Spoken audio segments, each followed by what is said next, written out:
She was the outspoken star of some of the biggest hit films of the 1980s. But where did she start? We're going to make that connection. Kirstie Louise Alley was born January 12, 1951 in Wichita, Kansas. Her father owned a lumber company and she had two siblings, Colette and Greg. After graduating Wichita Southeast High School in 1969, she went to Kansas State, but only for about a year. She decided to move to LA, but at the time, her goals were for a career in interior design. She ended up appearing on a game show called Match Game in 1979 and another one called Password Plus in 1980. In 1981, Kirstie faced a troubled time in her life as an unexpected event occurred. Her mother and father were hit by a drunk driver. Her mother wouldn't survive the accident and her father would be seriously injured. She wouldn't work again until 1982.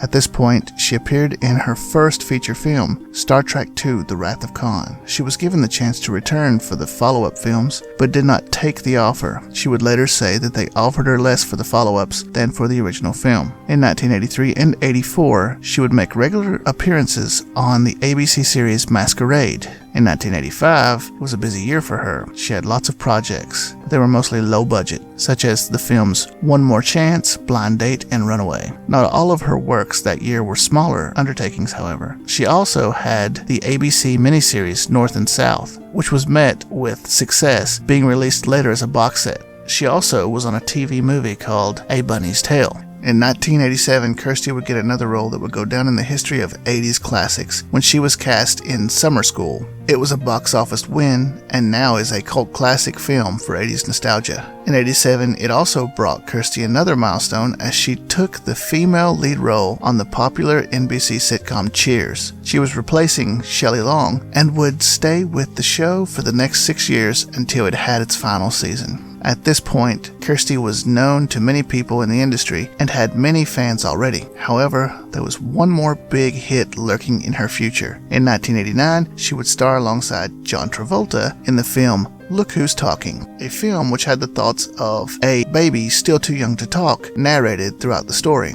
It would do well and would spawn 2 sequels. After that, she would play in several memorable roles, but her peak of leading lady fame was the Look Who's Talking franchise. Kirstie Alley passed away on December 5th, 2022. She had a long career with many historic roles. Her last film credit was Baby Mammoth on Season 7 of The Masked Singer.